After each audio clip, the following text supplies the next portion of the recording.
I'm Jean, that's Katie, and basically we own two shops called Victorie, and I hope you've all visited one of them. We have one location on Dalhousie Street and one on Wellington Street West. We've been open for 6 years. We have 5 staff, and we're half a million dollar company now, which is exciting. Yeah, which is great. And our focus is really Canadian designers. So our tagline is that Victoire is smitten with Canadian design.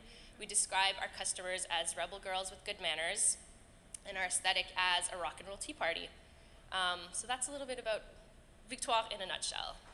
So our journey began in high school as this kind of silly dream that we had of maybe one day opening a boutique. It always felt very surreal, and our studies took us elsewhere. Jean went into commerce and I went into engineering, and we worked lots of different kinds of part-time jobs, all of them more in the corporate sector, and we learned what we didn't want to do through those jobs. We both like to come up with an idea and get to work on it right away. A large chain of command was really stifling to us, and yeah, we could just see that path not being right for us right away.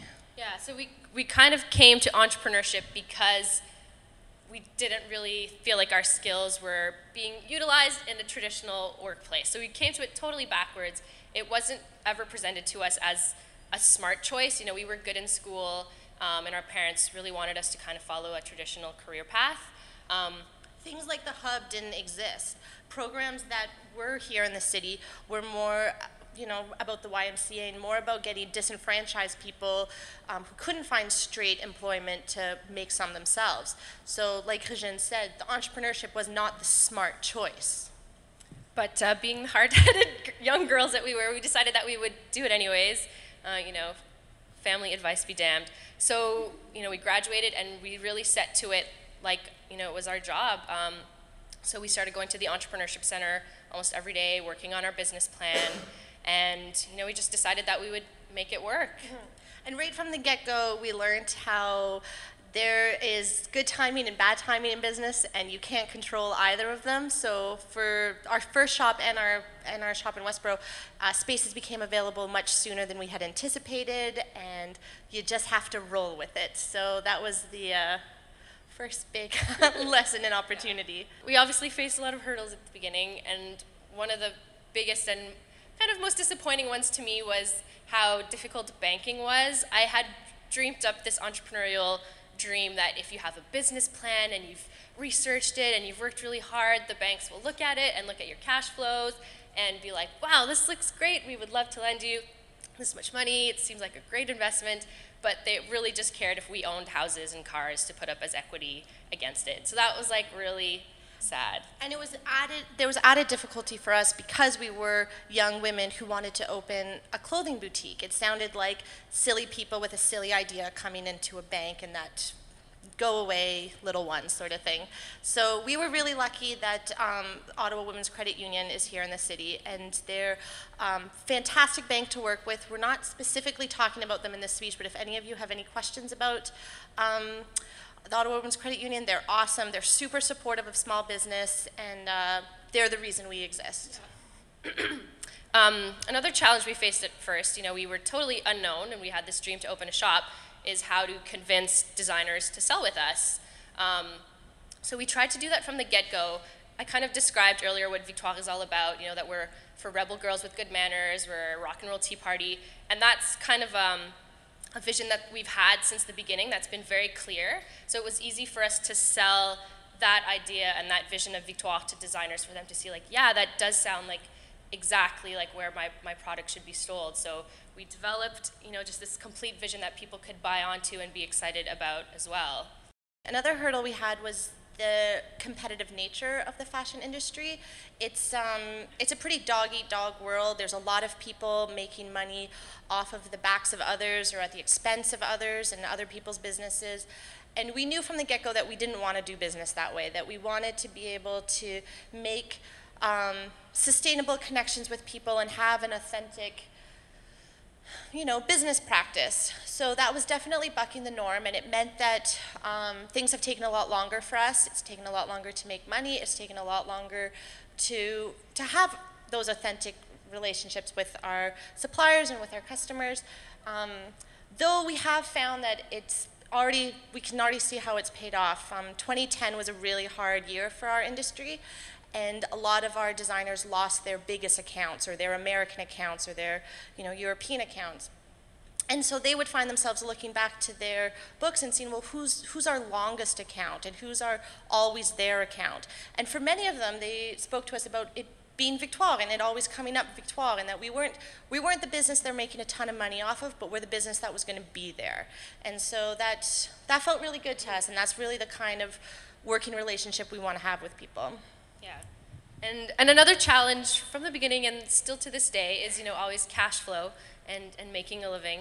And, you know, Katie touched upon that. We really wanted to make money ethically and paying our designers, like not skipping out on bills, which is, like, unfortunately, you know, pretty standard in the industry, unfortunately. So that meant paying ourselves last. You know, we really wanted to have a good reputation as being these reputable people to do business with. So it meant we kept our part-time jobs for the first 2 years, and, you know, we get paid very, very last.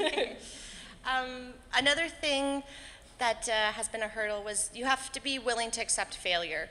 And it's just a defining characteristic of being an entrepreneur. Not everything is going to work out, and just because there's failure in your business doesn't mean that you are a failure, and you have to kind of separate those two things, because not everything can work out, and you have to just keep on moving on to the next idea and be motivated to try something new.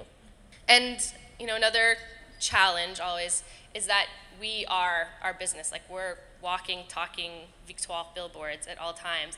And that's awesome and exciting, and we're happy to do that because we're really passionate about our business, but it can be an interesting life-work balance, you know, to try to fit everything in. And, you know, Katie's is a mom, so that's an interesting challenge. No, it's true, you know, like, you gotta balance. Wet blanket now. No, it's, you know, like Katie was on the radio the other night, and Eloise is in the background making cute, you know, gaga noises, and that's just, you know, that's just life. That's our life-work balance, and it's awesome. All right, so now that you've heard all of our hurdles, there are strengths that we have, which is maybe worth talking about. One of them was, right from the get-go, we really were coming from the world we wanted to appeal to. We had been long-term volunteers with Lady Fest Ottawa and had organized lots of craft sales, and were really engaged in the DIY community. And and we knew that was lacking in Ottawa in a brick-and-mortar business sense. And we knew that people wanted to buy beautifully made clothes made by real people in their community. So we knew that shopping experience needed to come and have that authentic feel. Yeah. And the other things, we've always and continue to look for mentors everywhere. So from the very beginning, we had some, you know, really substantial mentors that we relied upon heavily. And we still, to this day, every new person that we meet, we're like, wow, teach us everything you know. And part of that came from starting so young and not knowing anything about anything, so we actually did have to ask everybody about everything. But now that we do know what we're doing, we still have that approach to almost everything, because nobody wants to help a know-it-all. And, you know, when you are kind of upfront about all the things that you don't know, people are a lot more generous with their advice, and you learn a hell of a lot more than if you, like, have this posturing, like, I know everything. Nobody can teach me anything. Another strength is we're dedicated to building relationships with other businesses here in the city and nationally and internationally, because entrepreneurship can be very lonely, and you don't have coworkers in this traditional sense. So having people who do what we do in another shop or in another city allows us to kind of have you know, a bitch and moan session, or to talk about all the things that we're griping with, or to exchange resources and ideas. It's really important to us. And part of that community extends to the online community that we've become a part of. And from the beginning we sought a lot of support from. So there weren't as many boutiques in Ottawa at the time, so we kind of sought that community outside of Ottawa, and we became friends, you know, with shop owners in other cities, in other countries, to really kind of just build that community around you that you can kind of share resources. And it was kind of great because when you build partners in other cities, you don't have that competitive aspect to the dynamic in the relationship, so you can like share like everything because you don't have to fear that, you know, you're revealing too much about your business. So that was really important to us to create that online community as well. Mm-hmm. And also just for the branding of Victoire and to present it as these are the faces of Victoire, this is our staff, this is us, this is what we're about. It just helps people feel connected to our business in a not shopping sense and in a, you know, in a more relationship-based place. The other strength that we have is our vision of the future of Victoire is very flexible. It's really depending on who comes into our lives and how the industry changes and what becomes of what. And we're very excited and motivated by that. We don't have a game plan, and we see that as a strength. Maybe we'll have a house line one day. Maybe there'll be Japanese investors. Maybe we'll open a shop in another city. Who knows? And all of that is exciting and a positive to us. So we continue to face many challenges today.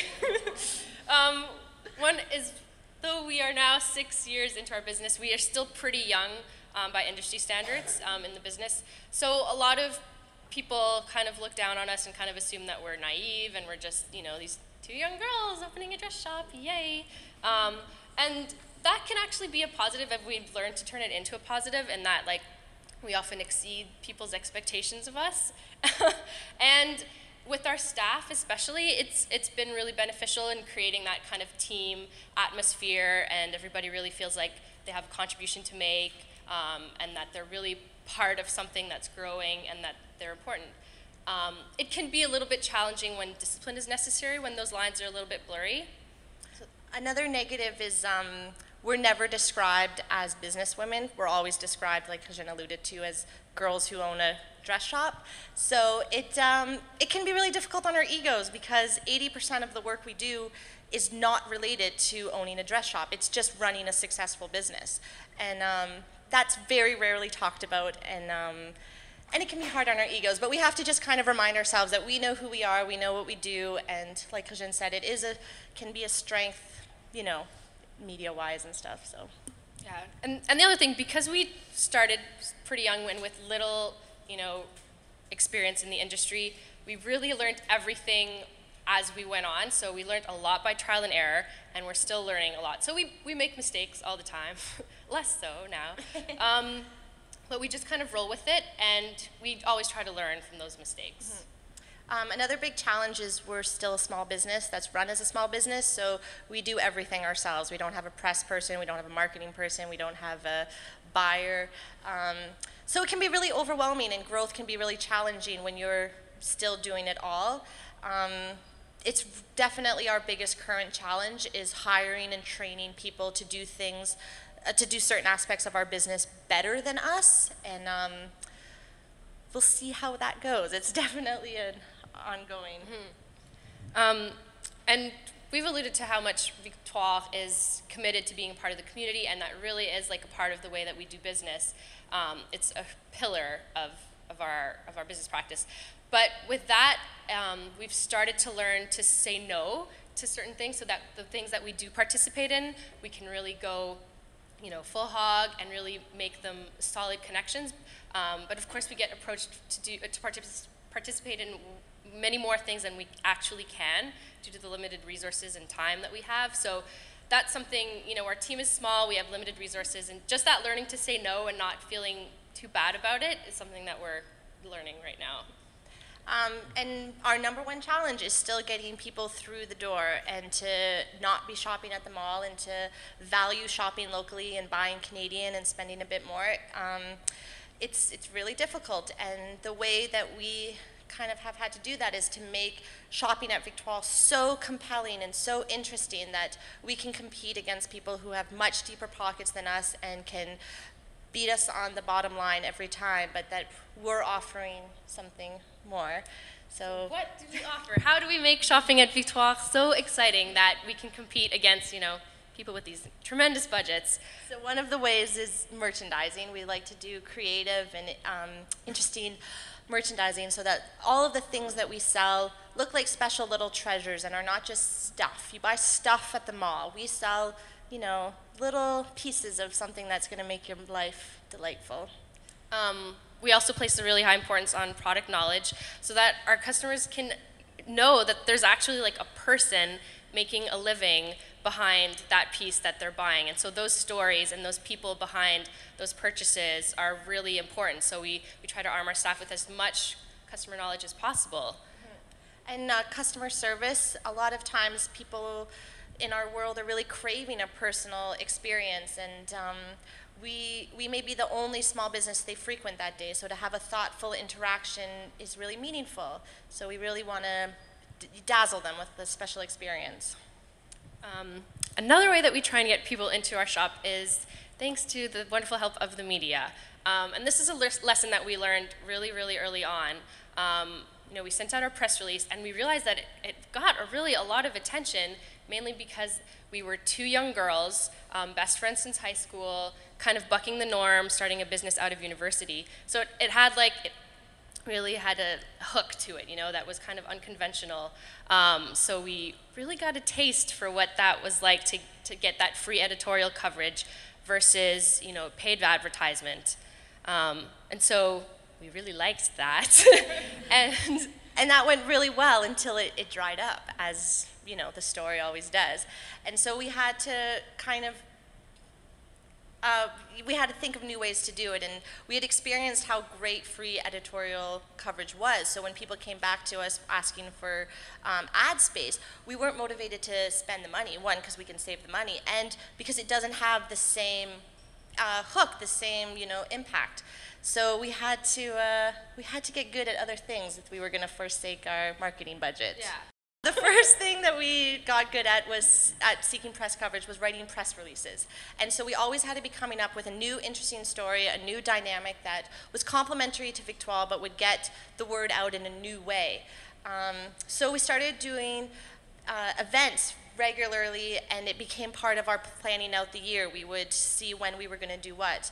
So events like next week's vintage dress sale has become a legendary event in Ottawa. It happens twice a year, and people know to expect it, and it's a core thing of Victoire. We're going to talk later about support local, but that's another big part of getting our story out in different ways. And number two is social media. So as we, the stories started to dry up about us, in the press about us, being two young entrepreneurs. So then we started really focusing on our social media. And that's become a huge part of our PR strategy now. And it's been great because it's been a really great extension of our brand and Victoire's voice, and who is Victoire, and what does she do outside of store hours, and helping our customers connect with our staff as well. But in the early days, we did have to kind of figure out, like, what is Victoire's voice? Like, what does she sound like online? Are we going to be like serious about fashion, or are we going to be like a little bit silly and like, who cares, it's just clothes, And what really reflected us as a business was to kind of have a more casual tone to it, because we are not models, we're not professionals, we're not photographers. Everything about our online presence really is people who are passionate about clothing, sure, but also passionate about the city they live in and small businesses and a zillion other things. So it's a lot more tongue-in-cheek, and it's, a bit more us. It's a reflection of who we are. And because it is a true reflection of who we are, it means that we do put ourselves, out there. By far, the number one, blog posts that get the most views and the most comments are the ones that we're in or our staff is in. So that kind of like little sneak peek, into our personal lives. And that's exciting because we do want to create those connections. But again, it can be like something a little bit difficult to navigate sometimes when you feel like you're out there a little too much. Or customers know your name, but you don't know their name. It can be dehumanizing. That connection doesn't feel. You're like, did we meet at a party? I don't know. I'm at at the mercy of you telling me, you know, so. The other difficulty is social media relies on word of mouth. So your circle of friends, and then you get to know their circle of friends. But what about the people who aren't connected to you? This city is huge, and we know that above and beyond, most people don't know about our business, but how do we connect with them if we don't get an article written in the Citizen, or if we're not in that traditional media case? Because social media only works in circles. It doesn't connect another circle, so that's difficult. And then lastly, word of mouth can be great and it's awesome, but there's always that small fear that, you know, those few negative customer interactions where, you know, you might have had high expectations that you can't fulfill, that all of a sudden, you know, oh my God, what if they go on a rampage on Twitter? You know, that fear is always there a little bit, and thankfully we haven't had, you know, bad experiences with that, but it's just always there. You know, if you're that much of a slave to the good word of mouth online, there's always like, what if they said something bad one day?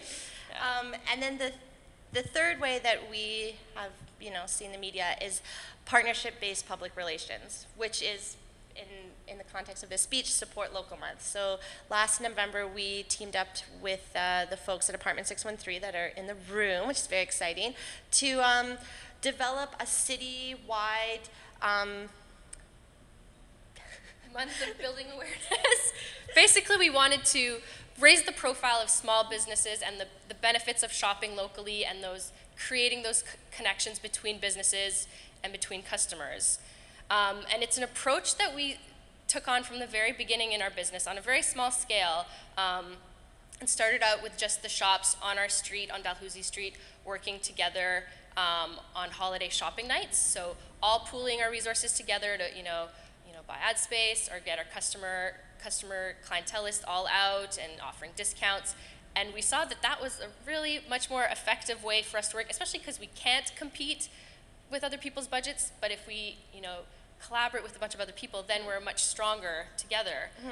And the collaboration really is based on trading customers, that our favorite small businesses are of interest to our customers because they might not know about them yet, or they might also have them as a favorite business. So we can sort of make these authentic trades because we know if you like Victorie, you're gonna like Town Restaurant, you're gonna like a plaid parade, you're gonna like a movie night at Invisible Cinema. These are all, you know, real connections. So it was great. So two of the events that we have for Support Local are the plaid parade, so there's a poster up, and we're also doing a night at Invisible Cinema. And, you know, you'll notice neither of these events are like happening in our store. They're not sales-based events, but they're still important for us to just create those links between us and other businesses, but also for our customers between themselves. We really want them to find community and support because, you know, when you're maybe the only person in your office that dresses nicely and kind of bucks the norm, and for them to see like, yeah, there are other people out there supporting small designers, spending a little bit more on quality made things. That's important for people to find, you know, other people like themselves. So that's kind of the thinking behind why we would want to do events like that. As we kind of touched upon throughout our speeches, our measures of success is not about money, and it's really not based on that kind of business mold of what does your sales logs say. But really, we love what we do. We love the people we work with. We love the people we work for, the customers. It's been great. Great talk, you guys. That was really, really nice. It was nice to hear your story, and I can really relate to almost every point that you brought up. And the same thing, it's nice for me to hear your story because I'm also in an office by myself a lot of times, and you know, I go through the same things that you do, so we should talk. All right, so we'll open it up to the floor, and if anybody has any questions. What about your relationship with the community and your customers? Talk a little bit more about that. Yeah, your speech kind of made me think about what, with the reference to youth and people outside the city, is Ottawa is such a dynamic city, and there's so many interesting businesses like you're referring to that you really do feel good about and you like to be there. And it's really getting the wider city to know about that because oftentimes it is centrally based, and the people in, especially the youth in Orleans and Canada and Gatineau, will feel like they have to go elsewhere to build that connection or to feel that connection. So I hope that it is a story that gets picked up more often, and that the positives of having so many great small businesses in a city like ours is more underlined. And I think this is Support Local Month's second year, and I think it'll just continue to grow, and I think there's many more businesses participating this year, which is really exciting. And that's kind of how that networking can happen, and just the word can spread, and we can trade customers, like we said earlier. So I think events like Support Local are how we can kind of like keep building those connections, especially because they bring in a lot of artists too. Like we're having for that month 2 artists design our windows, so it's bringing the artistic community into it as well. How do you stay true to your vision as you grow and become more successful? And I know what happens, you can get bigger, but how do you get bigger without losing sight of how you got started and what your original vision was? That's a really good question. And that's part of what makes running a small business exciting for us. We're kind of excited by that change, and fashion changes all the time, so we don't change every season. We do have a pretty solid vision, but it is kind of exciting to think of the way our business is now compared to how it was 5 years ago. It's definitely evolved in an organic way. We didn't actually start off selling Canadian designers as our main focus. We really just wanted a shop that had independent design and friendly sales staff where you wouldn't feel intimidated to go in. And then customer reaction really made us focus more on the Canadian designers, because they were really responding to that the most. They were the best suppliers to deal with, because it was really easy, and there weren't we weren't dealing with agents and then blah blah blah blah blah and all these layers. So that's kind of a perfect way that our business has evolved due to customer input, and it kind of continues to that way. But it's still Victoire, and it's still Katie and I. We're entrepreneurs because we want to do things our way, right? So we won't. But we do, when we're in long road trips, we'll get this fear that well, what happens if overall the aesthetic goes back to the mid-90s and everyone's wearing full gray and black and structural? We're oh my God, people don't want to look girly anymore.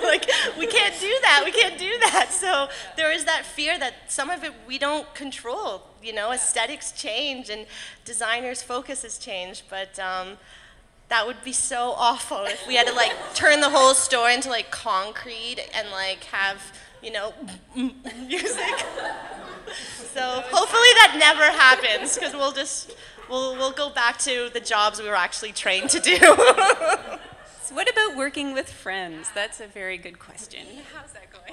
Every person, when we first told them that we not only were we going to leave the traditional work environment and work with our best friend, alarm bells, alarm bells, alarm bells. But for us, it's been great. It's been such a positive. If you can have a partnership in your business, it is it's so much better, because you have somebody to talk about the lows and celebrate the highs with. You have somebody who, if you can't do whatever, they can take it on. They can sort of build on your slack or on your things that you're not motivated to do. Definitely work in smaller ways with the person to make sure that you guys can work together. So whether that be taking on a little project, starting a website, do a couple of events, do things that you're not sort of legally tied to forever. And test each other out first, Katie and I, because of our background, we had both been organizers of Lady Fest and the Not Your Grandma's craft sales. We knew our work styles, and we knew they were complementary. We have other best friends that we love, but we wouldn't ever be in business with. But we knew our styles. We don't tell them. They're not here, so they don't know. But we knew each other's styles were complementary, and we had a good yin and yang thing. So I'd test it out on a smaller scale, see if you're able to have those blow-ups and those disagreements and still come back together afterwards. And part of working through your business plan is going to be working through a partnership agreement, and don't skip that step. You really have to talk about those things and discuss the difficult issues. It's super depressing and it feels awful when you're doing it, but you really need to know what happens if the other person breaks their leg or dies. Thanks. Way back in high school, when did this idea start to formulate for you guys? Like, I have very distinct memories of, like, we would go shopping, you know, on trips to Montreal or New York, and we would leave a shop and start analyzing it like total nerds. Like, we loved shopping, but it's not like we were just like, la-di-da, buying shoes, buying dresses. We would leave and be like, oh, did you notice the room scent in there? It was wonderful, and the wallpaper on the back room was so nice, and I loved how the staff was doing this and doing that. So we were like really analyzing the experience, and it's kind of when we realized we were like obsessed with retail, kind of more than with fashion in a way. Like, we really liked the whole package of the experience. Yeah, and it's something that still motivates us now of how the vision of Victoire has sort of evolved. That, like Regine said, neither of us are nuts for fashion. We really see it as people like us and our customers who have complex lives and are interested in a million different things and just want to do those million different things in beautiful clothing. But they're not, you know, their life is not a fashion runway, you know. What is your process when you bring on people to work with you and maybe replace? We're really lucky and fortunate that almost everyone we've ever hired has been somebody that is a friend of a friend, or it has been a customer, or they have already a very familiar position in Victoire, which is great, so we don't have to like do that primary base of training.